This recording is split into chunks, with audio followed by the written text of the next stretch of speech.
Welcome to the place where you'll hear from HR leaders, people experts, and wellbeing professionals. You'll learn about their personal and professional journeys, hear about the future of HR and wellbeing, and take away actionable insights and tips. This is the HR and Wellbeing Insider Podcast. Hi Claire, welcome to the podcast today. Thanks for having me, Paul. I appreciate the invitation.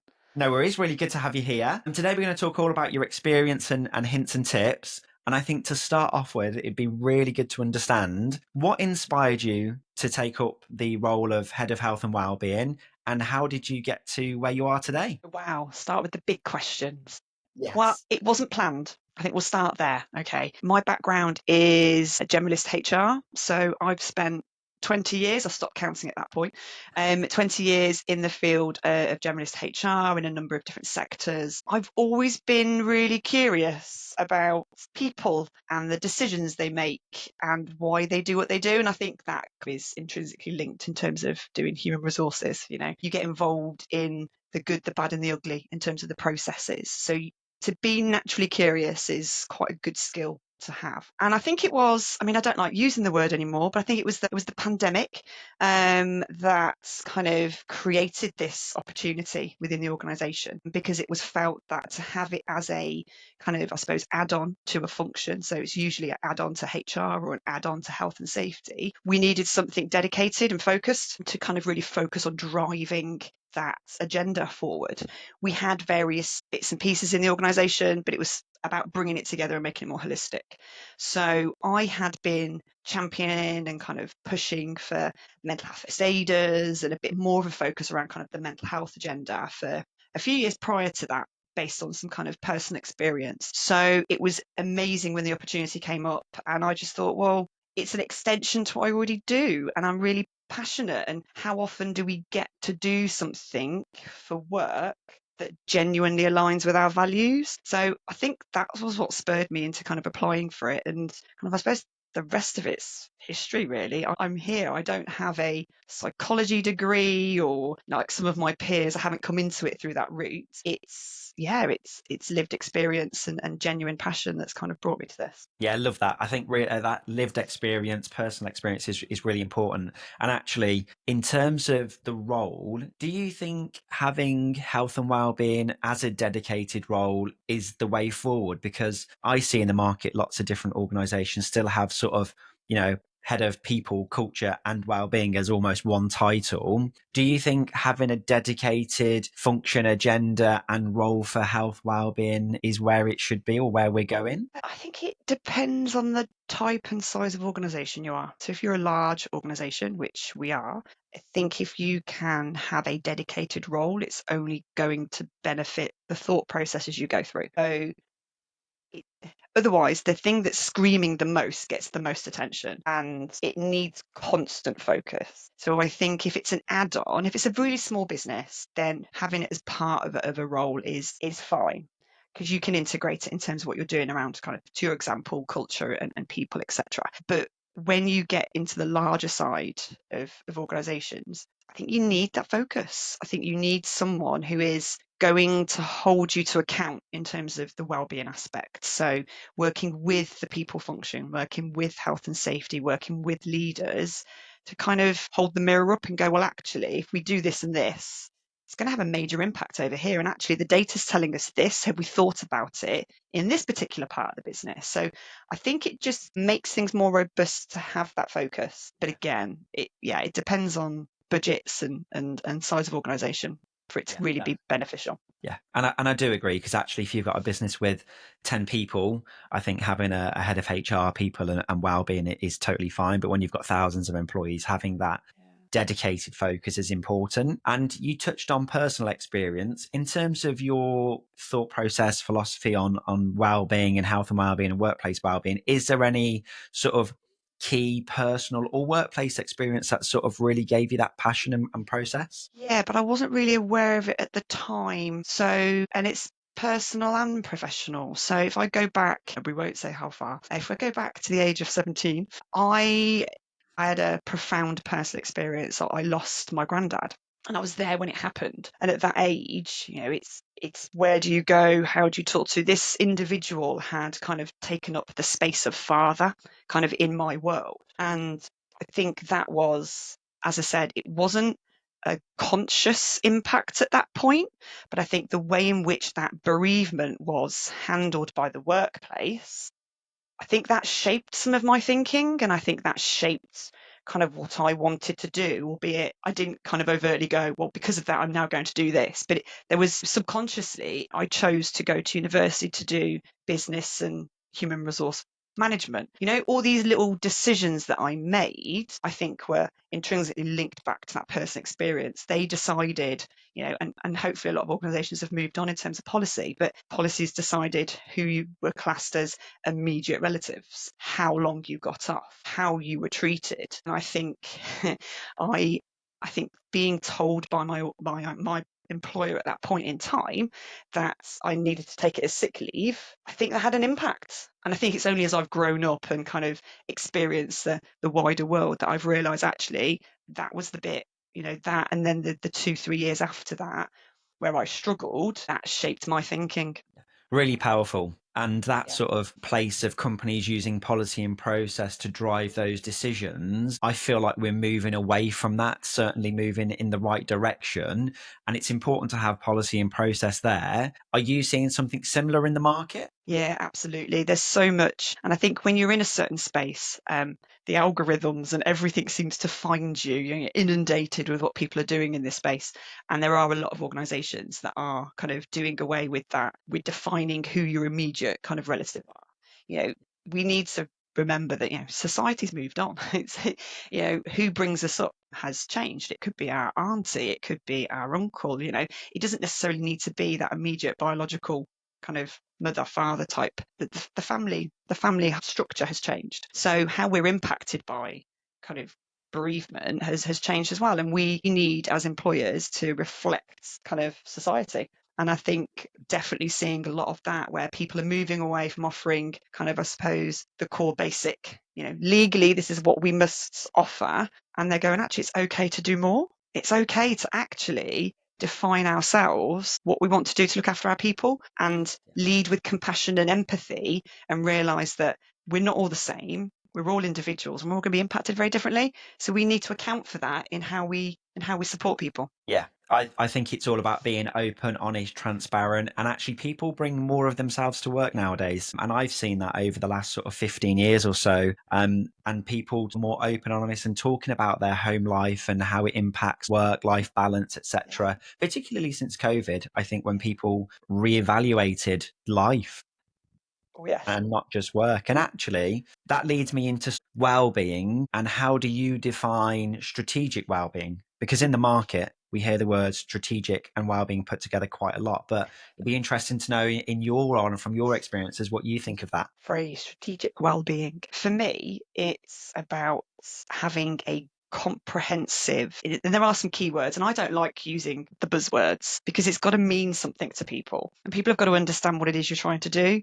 So to have this kind of clinical phrase where it's strategic and comprehensive and sustainable and holistic, yeah, great. It's about creating an environment where people can flourish so they can bring their whole selves. We acknowledge that, people can't leave their things at the door. They bring them with them because we're messy and we're emotional, and that's just kind of who we are. Yeah. But we create an environment where it's okay to be yourself so that people can belong and feel like they belong and engage, and kind of, all the productivity and performance and all of that great stuff comes out the back of it. But that's a product of looking after your people. So for me, if I'm going to break it down, it's about making sure that we're looking after all the areas of well-being, so physical, social, mental, and we call it emotional as well, and financial, all the elements of our lives that kind of help us kind of be well, and make sure that we are kind of create an environment where people can seek the support that they need and talk about what's going on before you get to the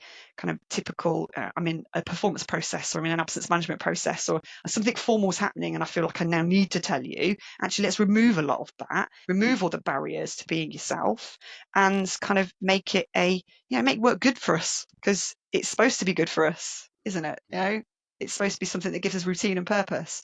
And it's about re-emphasizing all of that. Absolutely, yeah. And I think taking out the keywords and meeting people where they are, I think is important, because you've got to explain this from a business plan and take it out of that senior leadership meeting or whatever it might be, and take it right down to people who are in their day to day working and doing the work, which is really important. So I love how you phrase that. And you touched on the pillars there: financial, physical, emotional. What pillars are most important within your corporate wellbeing strategy there? For me, it's the social connection. Everything we deliver is through connection and community. So that for me is the most important bit, because we're at work, we need to feel like we belong. We need to have that network around us. For any of our initiatives to take hold, any of our programs to deliver, we've got to have a really strong kind of foundation, I suppose, a really strong peer network that are going to take these things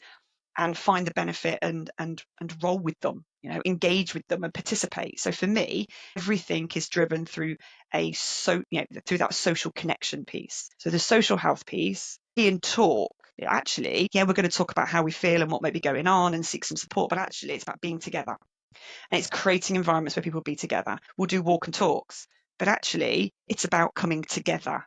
It's about reinforcing that community piece. And that's how we deliver things. That's the main focus when we're doing our program. It's social connection first, and we'll drive the other pillars through that one. Really interesting. And actually, from a large organization perspective, when we think about social well-being, when people are working at home in different offices, in different organizations, parts of the organization, how do you really bring people together? Because that sounds quite simple, but Oh, I imagine it's really not.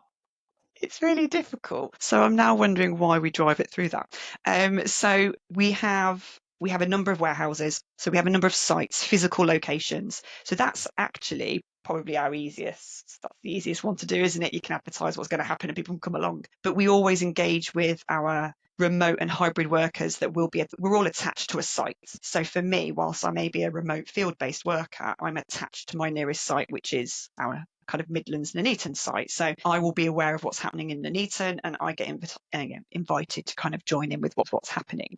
We'll also have virtual based events as well. So we try and engage everybody. And the social events and kind of community connection pieces we hold on sites, we will deliberately advertise and make sure people are invited in and they're aware that it's happening, because it also then brings them, kind of connects them back into the business as well, and gives them a purpose to come to sites, because there's no point coming if you're just going to be doing all your calls that you would be doing at home. People don't see the value in that. But if there's some kind of connection value to it, then people come in and they join in, and it kind of helps them stay connected to what we're doing as an organization. Yeah. I really like that. And actually, who wants to go to an office or a warehouse or wherever it might be and sit there and do emails and phone calls online? Because there's just no point. And that's what I see. And I mean, I've got friends who tell me have to go into the office 4 days a week, and they go into an office and they sit there looking at their screen doing online calls. And I just think, what's the point? That's not bringing people together. It's not focusing on that social connection. Although, yes, you can talk to people whilst you're there, but if there is no key reason or social value, it's almost like, what's the point? Yeah. And you've got to engage people to want to do it as well, because we've all got used to, I've saved time in terms of the commute. Things are much more flexible. I'm so much more productive because I can control what I do and when. We do like people to come into the office, a couple of times a week, because we're really conscious that we want people to stay connected. But to the point, there's also got to be something else to kind of pull that value. You need to know the rest of your team are going to be there as well, because if you're the only one that's going to show up, so it's knowing what 2 days that week as well. It's making sure you've got really clear processes to go, actually, Tuesday's the day we're going to come in. Awesome. And it's arranged, rather than just rocking up to the office and going, okay, great, I'm the only one that's in today. Awesome, because everyone else is coming tomorrow. Yeah, it's the communication is really key as well. Yeah, makes total sense. And I think communication is key. And on communication, when you think about your core pillars of your wellbeing strategy and your goals in your actual role, how do you connect them to broader business objectives and that's broader, business goals around productivity, staff retention, attracting the right people into the role? How do you go about connecting the dots and bringing it all together now you're in a dedicated role as head of health and wellbeing? Yeah, it's difficult, but we have a process in the business whereby, and I won't bore you with all the terminology because it's not going to mean anything. It's going to be irrelevant for people. But we'll have business goals set at the beginning of the year. These are like the 5 strategic aims of the organisation, and who's responsible and where they sit and what falls, what project work and things sit within those. And that filters out throughout the organisation. So it's clearly distilled kind of through the people plan, through the health and safety strategy. And then what I make sure I do, sitting kind of as part of the health and safety team, is make sure that what we're doing aligns to what the business is trying to do. I mean, and I suppose arguably whatever you're doing in the wellbeing space is only going to contribute hopefully positively to the goals of the organization, where it's usually, it's increasing cash and profit and all of that. Actually, people are well and they feel like they can come to work and they feel like they belong and everything else. Actually, that's only going to increase innovation and productivity and everything that we want to achieve anyway. But it's a useful exercise to make sure actually you've got some key deliverables that kind of go, yes, these directly link back. These will demonstrate results that link directly back to kind of what the business is trying to kind of do. So you can demonstrate kind of impacts and you can measure performance, and you can kind of go to the business, actually, by doing that, and that, we've helped contribute to, or there's been a return on, so it's making sure that you can talk the business talk as well as kind of relate it to the shop floor and the people who kind of do the main work. Yeah. I love that. And actually, like you say, looking at both sides there, that business language, but also bringing it down to people at their level is really important. When you think about rolling out employee benefits and wellbeing strategies, you touched on mental health first aiders. What are the biggest barriers you've had there rolling out these programs? Because that's also not easy when we think about the programs and communication, etc. It's not easy, and we tend to so when we roll out kind of like our wellbeing program for the year, so they'll change and we'll tinker with them slightly dependent on kind of data and what the evidence is showing us and what our engagement results say. So we look at all the data and do that planning piece. We tend to roll it out across the organization using what we call a wellbeing wheel. So it's a calendar of kind of communication, and we'll focus on, and I'm a fan of, but I also hate awareness days. And I know there's always kind of conversation about awareness days and all that sort of jazz. But if used properly, they've got a place, and it helps us to explain and relate what we're doing within the organisation strategically to the workforce. So I don't think there's a barrier. I think there's a challenge, and the challenge is the disconnected workforce. And when I say disconnected, I mean those who don't sit on their emails every day, those that you can't reach just by pinging them something and hoping that they read it. The majority of our workforce are picking and packing and manufacturing, and they're doing manual jobs. So it's about making sure that we are communicating things with enough notice, in the right language, using the appropriate kind of modes of communication. So thinking about how we're going to communicate to them. Is it in written language? Are we doing it just in English? Are we doing a little video? There's so much to think about. And a lot of it is trial and error, and kind of testing and checking to see what's been engaged with, what's had the greater engagement. Okay, that's what we'll use moving forward. So it kind of tweaks and tinkers, but we tend to have a calendar of events throughout the year, that our champions, and it's about having that network of peers that can kind of help take your message and take my message and run with it. So our wellbeing champions and our mental health first aiders do a lot of that kind of proactive kind of advocate work and help promote the activities that are relevant for site. So I may have a group calendar, but not all of that will translate to the site. So the site may have a couple of things that they're focusing on.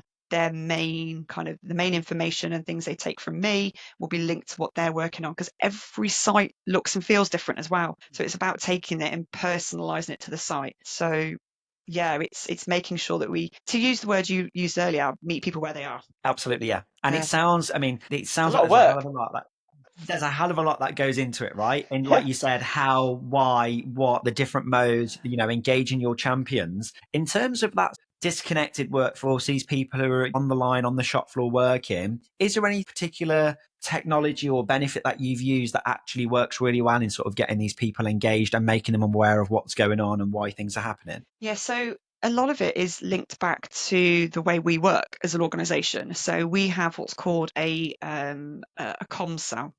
To other organisations, they may be called team huddles, there may be morning meetings, but at the beginning of every shift, there'll be a comms cell. And we have it in the majority of our sites, it's digital. So there's a TV, and we'll pull out kind of the salient points and we'll advertise what's going on. And, we talk about the people, then we talk about obviously the performance and the quality, and kind of the continual improvement is kind of like the ethos. So it's what's going on, who can you talk to, how can you get involved, and we use those briefings, I suppose, to get people aware of what's going on. If it's something that we feel is really important, then we'll drive it through a health, safety, wellbeing kind of pause. So it will be delivered in a almost compliance to the point where this is really important for everybody to know and to at least be aware of. Completely up to you if you join in, but we want you to know about it. So it's the way, the urgency, I suppose, we give some of that information, but it's usually face-to-face and team briefings and things like that. Really important. I think that face-to-face always works well as well. Getting people there, talking about it in person, having that sort of Q&A, etc.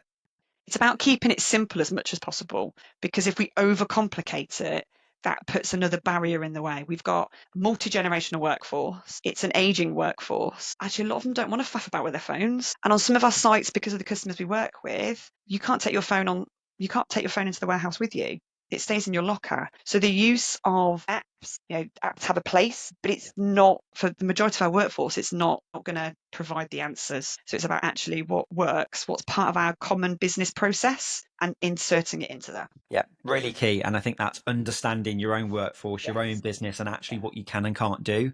Really like that. From your experience, so for other HR, health and wellbeing leads out there, how do they go about securing budget for health and wellbeing, for benefits that are relevant, and how do they do that? Because it's really challenging at the moment in terms of recent changes with national insurance, increasing costs. So a lot of businesses, when it comes to benefits and wellbeing, it's almost a juggle between what they can and can't afford to spend and how they do it. How have you gone about that, and what advice would you give to others? Okay, yeah, it's an interesting one. I think if I draw on my own experience, I mean, clearly to start with, the investment was there for my role. So I didn't need to kind of ask for anything. We already had various bits and pieces in place, and EAP and the such like.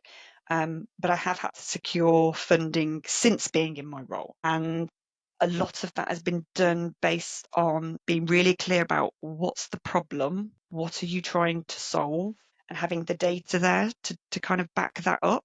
But then also thinking about, well, what are the benefits going to be? What's the risk to the organisation? Because they want to understand, well, what's the issue if we don't do it? Because, doing nothing is always an option, isn't it? I mean, it's not always the best option, but it's always the first option. It always is there, yeah. Always there on the list of things to consider. But what happens if you don't do it? What could potentially be the risk? And I think it's being really clear, and this is where it is quite strategic in terms of, well, setting out what the benefits are going to be, how much it's going to cost, and the cost of doing nothing. What could that be? It could be just is an awful word. It could be reputational damage. It could be financial, some kind of litigation, whether that's employment litigation or personal injury, or it crosses so many different camps now. But what's the cost? And not just the initial. It could be 10 grand to pay for something, but actually, what's the cost if you don't do it? And I think for me, that's where they've paid attention. Yeah, it's the cost of inaction, because actually it might cost £10,000 to implement X, Y, and Z benefit or initiative. But like you said, if you don't do it, what is that cost? And generally speaking, it's going to be a lot bigger, if it's an impactful topic. So I really like the cost of inaction there. Yeah. And I know you're passionate about mental health and wellbeing. It'd be really interesting to understand what you think about line manager training and management training when it comes to mental health and wellbeing, because there's a lot around, I've seen on LinkedIn about mental health first aid, and is it or isn't it the right thing to do, and who supports the mental health first aiders. It'd be good to understand what you think about that. Okay, so we've done basic awareness for everybody, and the purpose of that was to create a common dialogue. So we're all on the same page. Nobody's had more training than somebody else. And we can all have that kind of same narrative. We all understand what it is and what we're trying to do, but also what we do to look after ourselves. So that positive piece. So we understand what mental health is. We've all got it. It doesn't mean we're ill. We all have mental health. This is what it could look like. It's a continuum. So we're trying to kind of break down that stigma. We then talk about, well, actually, this is how you recognize in yourself if you're struggling. And this is how you look after yourself. This is how, you build that muscle and you build your resilience. And we talk about it in the right way rather than just, toxically talking about, you've got to build your resilience. But it's all linked. We then go on and we've done some workshops in terms of line managers because it is about having a supportive conversation. That's what it's about. And it's not about having all the answers. And I think that's the fear factor. And if I draw on my experience as HR, the conversations haven't taken place, not because they don't want to necessarily, but they're scared. They're scared of what they're going to get told. And then once they get told it, I've got to do something with it. What do I do with it? And then it's like, well, it's just easier not to ask. And it almost becomes, people can become quite robotic and we just follow a process because actually, if you've got a process to follow, it's much easier, isn't it? But when you've got to kind of think about talking with a human, you don't know what they're going to say. It's kind of like, I don't know where this is going to go. And people panic, and that's natural because you don't know what's going to come, and you don't know what you don't know, do you? So we're trying to kind of expand their understanding and remove some of the fear factor. So we've also taken a compliance-based approach with the line managers. Okay. So we've done some testing and we're about to roll out through our compliance provider. We've edited it so it's relevant for Unipart. Okay, so all of our support services and everything are kind of all linked in, but focusing on the key things, bringing it back to the workplace. Because I think when you talk well-being, everyone's like, oh my God, and they listen to what the mental health first aiders have been trained in and they go, oh my God, you learned about psychosis. And you suddenly start seeing people's eyes pop and it increases the fear. Whereas actually what they need to be able to do is just have a support conversation, sit and listen, hold space, let the individual talk about. We're responsible for what happens talk about workplace wellbeing, what happens in the workplace, what we're responsible for, what we can influence. We can make sure that the workplace is okay. And then we can post for support needed outside of the workplace. And it's trying to remove all of that, but making it, because it now sits very firmly in our health and safety. So it's health, safety and wellbeing now within our organisation. It's about compliance. It's not about a nice to do. You need to be able to have this conversation with your people because to be an empathetic and compassionate leader, you need to be able to show that you care, right? And you need to be able to have the conversation, which is then going to build that psychological safety and that culture where individuals will feel like they belong and feel they can come and tell you things. They're not going to get judged. They can, people know what's happening and therefore they can just be left alone if they want to be left alone, or they can have support and have check-ins, but it's about treating everybody as individuals. So there's a compliance piece, and then we're doing some follow-up workshops around psychosocial hazards. So we're currently implementing ISO 45003, trying to kind of bring all of that thinking together again to create that environment and that workplace where leaders know what they're responsible for and what they need to do, how they assess the risk and what they do if there is a risk kind of found. Love that. And I think that it's really around that supportive conversation, because I've been in that position before where people have talked about their mental health and well-being and I've seen it and I don't know what to say here and I don't know have the answer, but it's about having the conversation and not always having the answer. So I really like that. And I also love the fact of the compliance bit and making that people, you've really got to understand this. This is how important this is, because we see it online and on LinkedIn a lot, but it's really not a nice to have anymore. It really is a must have. So I love that. And to finish the conversation today, it'd be really good to understand about return on investment. So how do you actually demonstrate return on investment when it comes to wellbeing, when we think about working with finance directors or other parts of the business? Because that's really hard, but you have touched quite a bit today on data and measuring the output and the impact. So yeah, it'd be good to get your thoughts on that. Yeah, and I think if you're measuring, so if you're tracking what you're doing, if you're demonstrating kind of, and you've got all those metrics together. So looking at absence, we track our mental health first aid conversations, the types of conversations we're having and where. We track, we pull in the engagement data. We look at how many people have currently got performance goals on the system. So all these things kind of feed into, am I getting everything I need in the workplace? And actually, are there things where, that probably need further support, or do we need to go and tackle this over here? So you've got all your engagement metrics, but it's actually looking at what's this driving And if you're tracking everything, it's then much easier to kind of demonstrate the return on investment. So if the business has spent, I don't know, I'm just going to pluck a figure out of the air. This is not what we've spent on it, but I'm going to say like they've spent 250 grand on mental health first aid training. What impact's that had? And it's something as simple as that we can demonstrate through our conversational data and the absence data that actually we've been able to drive down absence. So yes, back to the point earlier, the cost of inaction, we've spent X amount on training some people. Actually, what we've been able to do is avoid an ongoing cost of absence, because not everyone needs to be absent from work if they're struggling. We can make adjustments, we can flex hours, we can change the job that they're doing, or there's so many kind of possibilities to help maintain routine and purpose and give them a structure, but then also support them in terms of their path to recovery at the same time. And it's that cost of avoidance piece that I think, because in our warehouses, if someone goes sick, for example, and it's quite a crude kind of measure, but it's the one everyone can relate to, we then have to backfill with an agency, with an agency worker. So you've got the cost of absence and the cost of replacing the worker. But then that cost of replacing the worker is more than just the salary. It's actually the quality probably isn't going to be as good. The performance is going to be lower because they're probably learning that role for that period of time. So there's all these kind of knock-on impacts as well. And it's really hard to quantify it completely, but there are some measurements that you can do to go, well, actually it was worth it because we've been able to drive down this, and actually your engagement scores have gone up, job satisfaction's gone up, I feel cared for as an employee. And then you've got all these kind of not so tangible kind of aspects that you can see and you can report on, and the ideas, the creativity and the innovation. You can kind of go, well, that site's coming up with quite a lot of continual improvement ideas. Of course they are. Yeah. And you can kind of start making the links, but you've got to be tracking it in the first place to then be able to make the links. Really insightful. And I think that the key thing there, I think the key takeaway is actually make sure you're tracking the data, and it doesn't matter what it is or how basic to begin with. But I think what you've talked about there is tracking the data in all of these different areas, not just absence, and also that big thing of the cost of inaction and bringing that all together. Really, really love that. It's been great to talk to you. Really valuable. Loved hearing about your experience, and I think the listeners will get some value from this, which is great. I'll make sure I link your LinkedIn profile in the show notes, but really appreciate your time, and thanks for coming on the podcast. No, thank you, Paul. Thank you for having me. Yeah, it's been great. Thanks, Claire. Thank you for listening to the HR and Wellbeing Insider podcast. Look out for the next episode, and in the meantime, sign up to our newsletter in the comments below to hear more from our guests and news and tips on HR and wellbeing.